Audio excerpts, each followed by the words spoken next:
Ora, muito boa tarde, seja bem-vindo ao consultório, último programa desta semana. E começamos com esteatose hepática, também conhecida como fígado gordo, a doença silenciosa que afeta mais de 1 milhão de portugueses.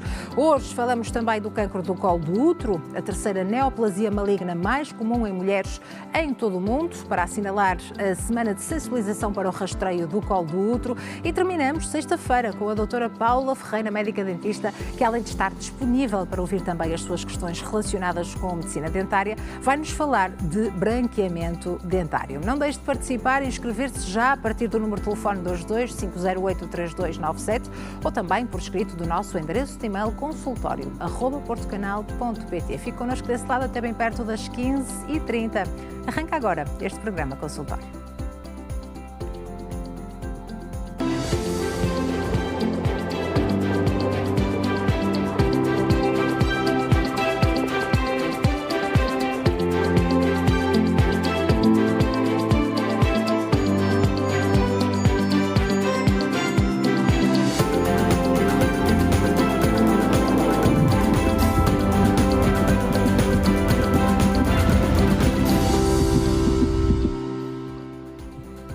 Ora, muito boa tarde novamente, ainda bem que já está desse lado na nossa companhia. Obrigada, precisamente, por nos acompanhar neste programa dedicado à nossa saúde e bem-estar. Queremos que participe, hoje tem aqui a oportunidade de esclarecer em direto as suas questões relacionadas com medicina dentária. Vamos receber a doutora Paula Ferreira, médica dentista, para além de ouvir todas as suas dúvidas, o seu testemunho, a sua história, estará também aqui disponível para falar de branqueamento dentário. Este é então o tema que diz respeito à saúde oral, que vamos ter em cima da mesa no último bloco. Mas há outros assuntos e vamos começar precisamente por fígado gordo, a doença silenciosa que afeta mais de 1 milhão de portugueses. É a nossa convidada a doutora Joana Cochicho, médica especialista em medicina interna e em doenças do fígado, a quem muito agradeço por juntar-se a nós. Obrigada, Sra. Doutora, é um gosto recebê-la. E de facto, parece-me que esta é uma conversa essencial porque vamos falar de um problema muito frequente na nossa população. O que é o fígado gordo e o que é que significa ter fígado gordo? Muito boa tarde. Antes de mais, eu é que agradeço o convite para estar aqui em representação da Associação Portuguesa para o Estudo do Fígado e, de facto, poder dar a conhecer esta doença, que é já, a nível mundial, uma das causas mais frequentes de doença hepática crónica. Claro. A esteatose hepática, a doença hepática esteatósica, vulgo fígado gordo, e podemos, a partir daqui, falar de fígado gordo, caracteriza-se por uma acumulação de gordura nas células do fígado. E esta pode ter várias causas. Diria que as mais frequentes, e sobretudo em Portugal, são o álcool e depois as causas que estão ligadas ao metabolismo, nomeadamente, por exemplo, o excesso de peso, que normalmente correlacionamos com o excesso de peso. E será dessa vertente do fígado gordo que falaremos mais hoje. É de facto muito prevalente. Em Portugal, mais de 1.200.000 pessoas sofrem, ou estima-se que sofrerão de fígado gordo. A questão é que muitas vezes esta doença está subdiagnosticada porque, como veremos mais à frente, é muito silenciosa, claro, até fases avançadas da doença. E deve-nos chamar sempre a atenção, não é? Quando falamos aqui de uma doença silenciosa, para tentarmos perceber como é que podemos chegar a um diagnóstico, se ele existir. Daí a importância também de falarmos sobre isto.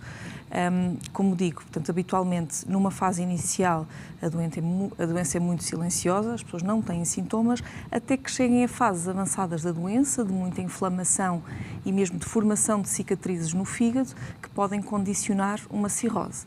É nesta fase que surgem os sintomas que a população está mais alerta, nomeadamente a coloração amarelada de pele e dos olhos, o aumento do volume abdominal por acumulação de água, a urina escura.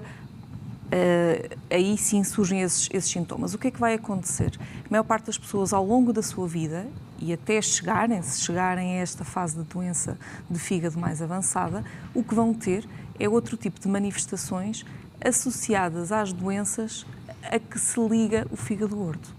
O fígado gordo está muito associado a outras doenças e a fatores de risco cardiovasculares.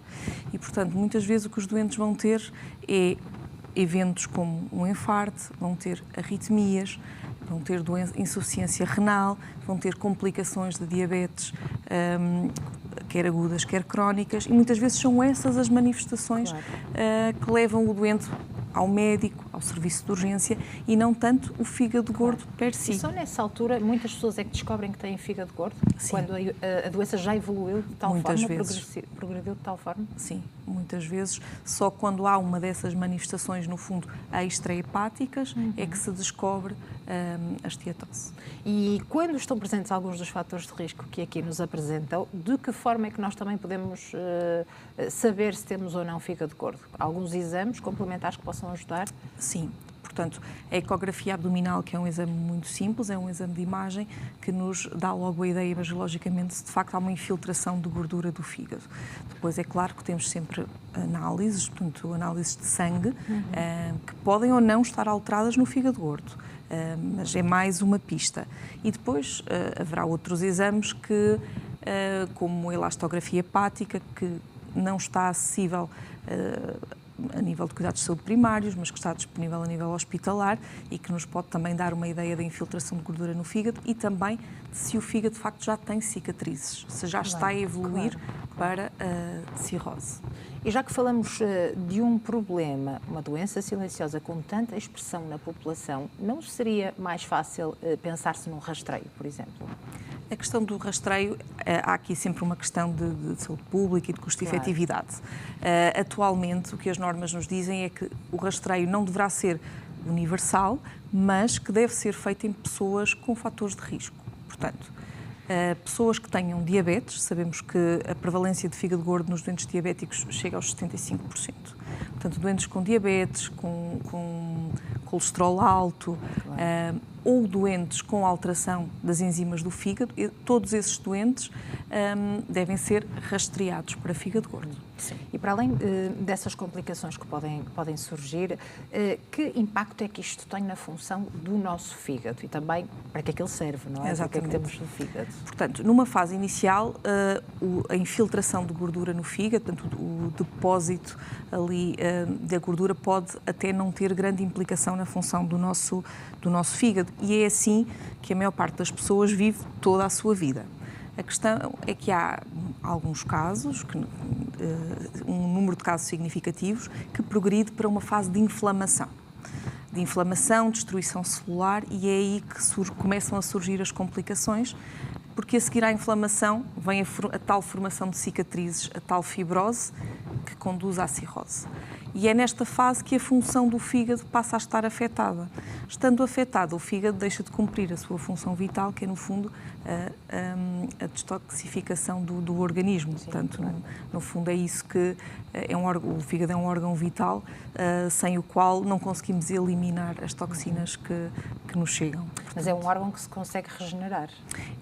Até certo ponto. Pois. E, portanto, sim, numa fase inicial de inflamação, e por isso é que, mais uma vez, por isso é que é tão importante atuar mais cedo. Numa fase inicial, sim, uma perda de peso, modificação de fatores de estilo de vida podem ter um impacto muito positivo e fazer com que a doença, no fundo, regrida, volte atrás e o fígado passe a estar normal. Agora, se chegamos à fase em que se formam cicatrizes, aí já não é a mesma coisa. Portanto, aí já não conseguimos estabilizar a doença, não conseguimos normalizar o fígado. E, portanto, quanto mais cedo percebermos que a pessoa tem a doença e conseguirmos agir, melhor. Portanto, não existe uma cura, existe um tratamento que vai fazer com que esta patologia consiga regredir, de certa forma. A mudança dos hábitos de vida são essenciais. Exatamente. Em relação ao tratamento, não há ainda na Europa aprovado nenhum medicamento dirigido especificamente ao fígado gordo. Para nós, médicos, era muito fácil se assim fosse, mas para já não há. O que há, e se nós pudéssemos prescrever uma dieta equilibrada, uma dieta de estilo mediterrâneo, com baixo consumo de alimentos ultraprocessados, bebidas açucaradas, álcool, consumo excessivo de carnes vermelhas. Portanto, isto é essencial, é o pilar, no fundo, do tratamento do fígado gordo. Depois há a parte da atividade física e aqui muitas vezes encontramos a resistência por parte dos pacientes, porque é difícil integrar no dia-a-dia, as pessoas têm uma vida atarefada, com muitos horários a cumprir e dizem que não conseguem integrar o exercício físico no seu dia-a-dia.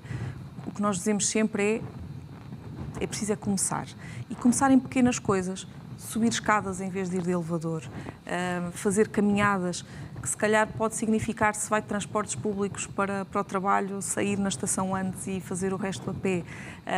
Coisas pequenas, para começar. E depois, sim, tentar adaptar o dia-a-dia para que caibam lá 30 a 60 minutos de atividade física diária. Isso é essencial. Depois, não havendo um medicamento dirigido para o fígado gordo, há os medicamentos para, lá está, as patologias que estão associadas ao fígado gordo.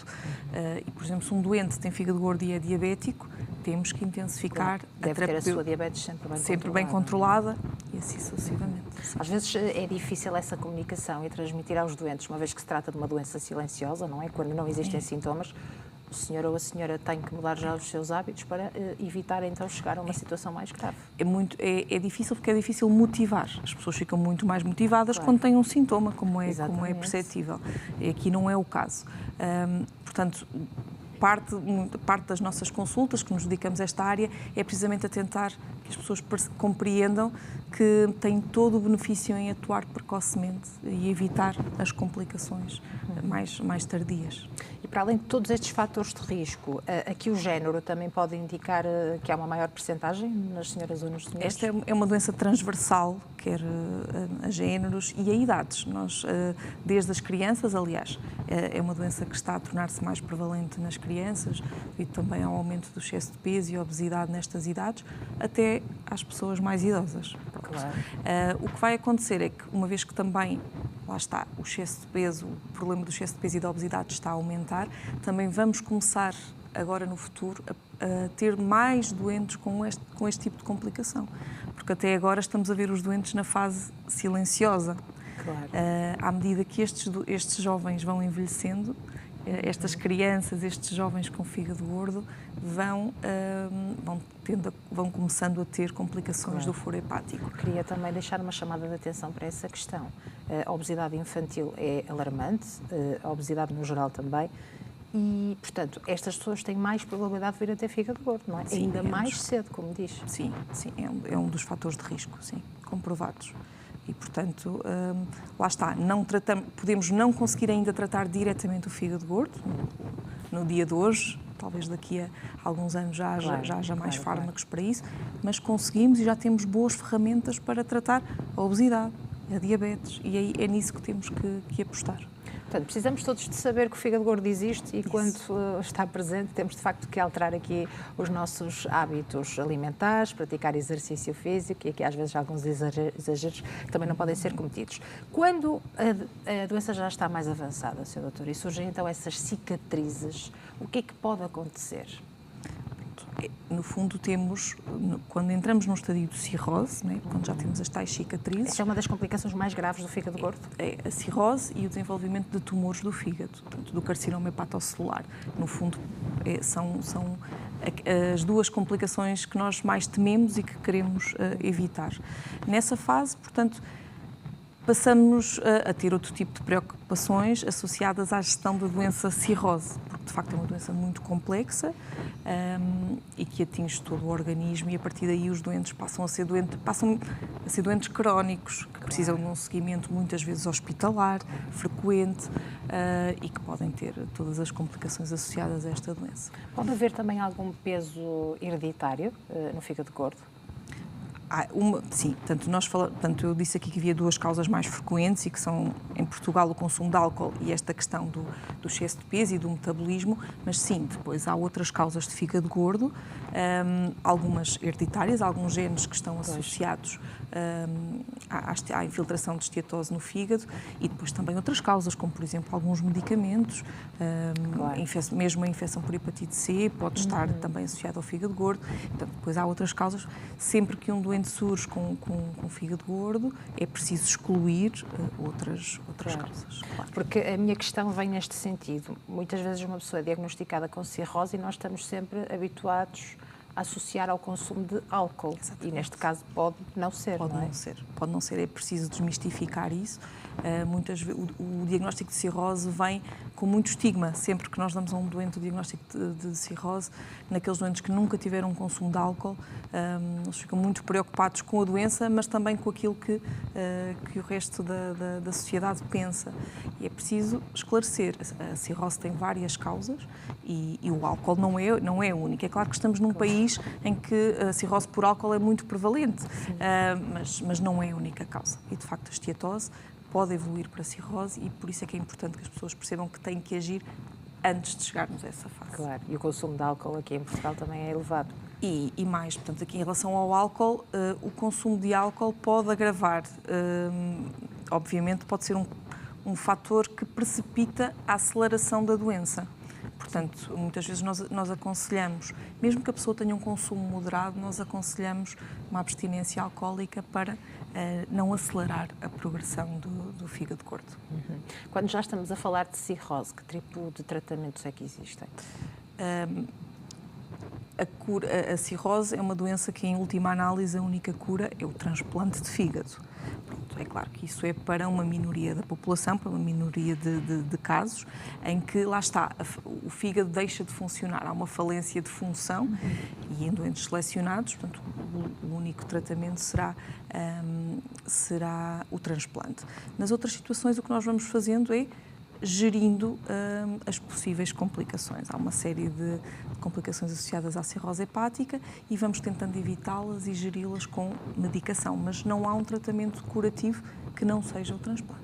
Claro, e muitos desses casos começaram também por ter fígado gordo. Sim. E depois é que deram origem à cirrose. Sim, precisamente. Como lhe digo, neste caso, nos Estados Unidos já a percentagem de transplantação por fígado gordo é já muito mais elevada que muito aqui mais na elevada Europa. e, portanto, provavelmente a tendência da Europa também será essa. Sim, até porque os números de obesidade dizem-nos isso mesmo, Assim, que o caminho será isso esse. mesmo. Temos já que começar a inverter, já tivemos que começar a inverter estes números. Sra. Doutora, quais são as dúvidas mais frequentes também dos doentes quando lhes diz, por exemplo, que têm fígado gordo?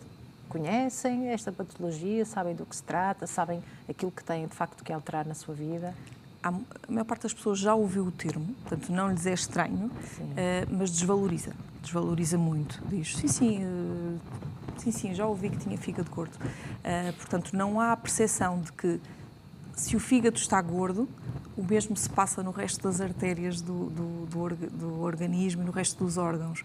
E, portanto, no fundo, é um indicador de risco cardiovascular. Mas isso é preciso explicar às pessoas e, portanto, é isso que estamos aqui também.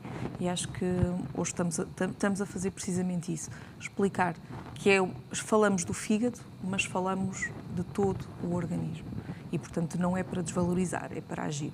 A questão é que, quando não há um comprimido dirigido, claro, as pessoas têm mais dificuldade em assumir como uma doença real. Claro, e até porque não dá sintomas, não é? E esse deve ser o principal desafio, incentivar as pessoas a alterarem alguns dos seus hábitos. Dia 13 de junho assinalou-se o Dia Internacional da Doença Hepática Esteatósica. No fundo, é para alertar e para chamar a atenção de todos estes cuidados que devemos ter ao longo da nossa vida para cuidar da saúde do nosso fígado. Precisamente. É um trabalho a nível mundial que envolve várias associações de médicos e de doentes para divulgar, para esclarecer estas questões e, no fundo, para empoderar as pessoas, porque todos os pacientes também têm um papel muito, muito ativo no seu tratamento e têm que perceber isso, mas para isso têm que estar informados. Portanto, é esse claro, o nosso papel aqui. E é esse que tem sido o papel e a missão também da associação, não é? Da Associação Portuguesa uma voz do Fígado, muito ativa junto da população. Têm tido retorno, nesse caso? Eu penso que o grande retorno que nós temos é ir percebendo nas consultas que as pessoas vão estando, lá está, mais alerta para a questão, ainda com muitas dúvidas. Mas é um caminho que se faz a pouco e pouco e a cada iniciativa esperamos diminuir as dúvidas e as incertezas da população.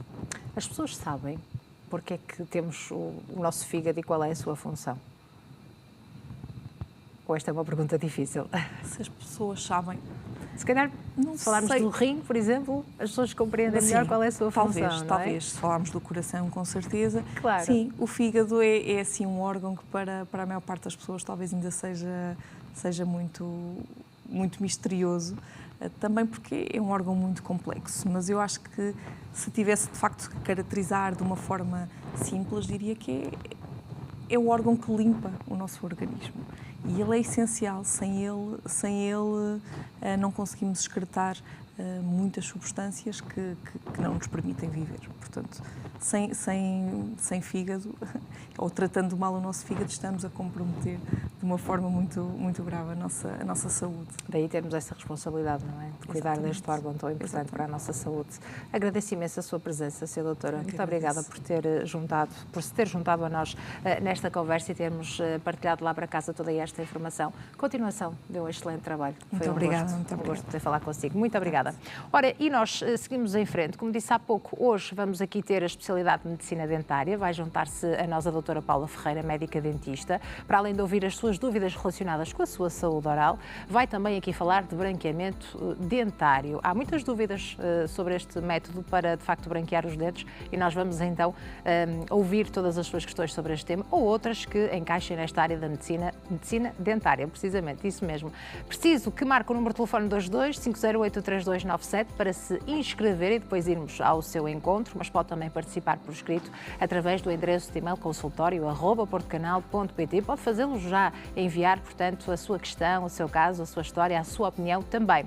Mas há outro assunto que vamos aqui comentar. Falamos do cancro do colo do útero, a terceira neoplasia maligna mais comum em mulheres em todo o mundo. E estamos precisamente a assinalar a semana de sensibilização para o rastreio do colo do útero e por isso é tão importante chamarmos a atenção também para este assunto. Já a seguir, a um curtíssimo intervalo que vamos fazer. Até já.